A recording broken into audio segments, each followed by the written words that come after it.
Bismillahirrahmanirrahim. Hörmətli müsəlmanlar, hər birinizi Allahın salamı ilə salamlayıram. Esselamu aleykum və rəhmətullah. Bir məsələni yadınıza salmaq istərdim. Bu məsələ də bəzən insanlar arasında olan söz-söhbətlər və mübahisələrdir. Tez-tez eşidirik və tez-tez bizlərə də müraciət edirlər ki, filan kəs mənim haqqımda belə dedi, filan kəs mənim haqqımda filan yerdə belə danışdı, mən ondan intiqam almaq istəyirəm və s. kimi bir fikirlər var.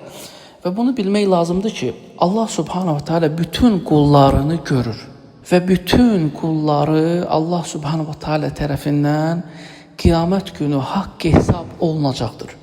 Və biz müsəlmanlar inanırıq ki, qiyamət günü haqq tərəziləri qurulacaq. Uca Allah buyurur ki, Bismillahirrahmanirrahim, biz həmin gün mavazinəl qist, haqq tərəziləri, ədalət tərəziləri quraşdırarıq.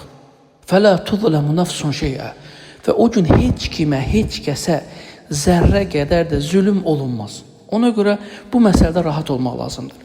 Və ən böyük problemlərdən də biri nəmmamlardır. Və Peyğəmbər sallallahu aleyhi ve sellem buyurur ki, nəmmamlar cənnətə girməz. Lə yedxulul nəmməməl cənnə. Nəmmam cənnət. Nəmmam isə söz gəzdirəndir. Hətta haqq olsa belə. O haqq olsa belə gedib filan kəsin sözünü, filan kəsə deyirsə o insan nəmmamdır. Bilin ki, o sizin də sözünüzü başqa adamlara deyir. Ona görə müsəlman islah edici olmalıdır, ifsad edici olmamalıdır. İnsanların sözlərini bir-birinə çatdırmamalıdır və xüsusən də bu sözlər əgər fitnə, fəsad qoxusu gəlirsə, ümumən bu haqda danışmamalıdır. Axı biz Allaha inanmışıq, axı biz Allaha həvalə etmişik, təvəkkül etmişik. Bəs nəyə görə bu məsələlərdə biz baxırıq ki, bir-birimizdən müəyyən sözlər eşidirik və bir-birimizi insanlar incidirlər və sonra problemlər yaşayırlar. Bəyəm biz qiyamətə inanmamışıq. Məyər biz inanmırıq ki, Allah subhanahu teala hər bir sözə görə haqq hesab edəcək. Məyər biz bu ayətə inanmamışıq ki, Uca Allah Quran-ı Kərimdə buyurur ki, Bismillahirrahmanirrahim, Aləl yemini və aləl şimali qa'id. Mə yəlfizu min qavlin illə lədeyhi raqibun atid.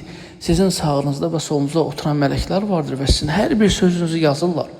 Ona görə nəyə görə biz bir-birimizi bu formada incitməliyik? Kimsə kimiz haqqında pis danışdırsa və sən də onu eşitdinsə, özünü eşitməməzliyə vur. Dərhal o sözü gedib ona çatdırıb fitnə və fəsad etməyə çalışma və bil ki, bunun qiyamət günü bir sorğu sualı mütləq bir şəkildə olacaqdır. Ona görə qəlbinizi rahat tutun. Yəni, insan şikayəti varsa, kimsə onu incidibsə, şikayətini Rəbbinə etsin. Bax, kimsə sizə zülm etdi, düzdürmü? Haqqınıza girdi, zülm etdi, nə bilim, sizin haqqınızda danışdı. O zaman şikayətinizi Rəbbinizə edin. Bilin ki, o ən gözəl dostdur, ən gözəl eşidəndir və ən gözəl yardım edəndir. Necə ki, Yaqub aleyhissalam buyurur ki, İnnəmə əşku bəthi və hüzni ilallah və a'lam minallahi mə lə ta'lamun. Mən şikayətimi, hüzünümü, qəmimi, bütün sıxıntılarımı yalnız Allaha deyərəm və sizin bilmədiyiniz şeylər haqqda mən Allah haqqda bilirəm. Siz bilmirsiniz, mən Allah haqqda çox şey bilirəm. Yəni bilirəm ki, o haqq, ədaləti yerinə qoyandır, haqq hesabı gücdə edəndir. Və ona görə hər hansı bir məsələdə, hər hansı bir sıxıntıda qəlbimiz rahat olmalıdır. İnsanlar sənin haqqında danışsa, bil ki, qeybət etdilər və bil ki, sən qiyamət günü, əgər onlar səndən bu dünyada halılıq almasalar, qiyamət günü sən onlardan yaxşı əməllərini alacaqsan və hətta qiyamət günü təmənni edəcəksən ki, kaş onlar gecə-gündüz dayanmadan sənin haqqında danışardılar ki, sən onların namazlarından, oruclarından, həclərindən, ümrələrindən, sədəqələrindən, yaxşı əməllərindən götürəsən. Ona görə Allaha təvəkkül et, qəlbin rahat olsun, özün rahat ol, şikayətin varsa, sözün varsa, ən yaxşı, ən gözəl dost olan Allaha şikayət et, ən yaxın olan Allahdır, onunla danış. Mən hər zaman deyirəm, Allahla danışın, tək olanda danışın, dərdləşin. Maşın sürəndə, evdə olanda, tək olanda, qadınlar mətbəxdə olanda, kişilər maşınlar sürəndə, tək olduğunuz halda Allahla danışın. Allahım belə oldu, belə oldu, belə oldu. Filan işdə belə dedilər, mən sənin rızan üçün sustum, heç nə demədim. Baxın, bunu deməklə həm qəlbiniz rahatlıq tapacaq, həm də Allahla dost olmuş olacaqsınız. Çünki əsl dost sirdaş nəyə görə adlanıb? Çünki sirvi deyirsən ona.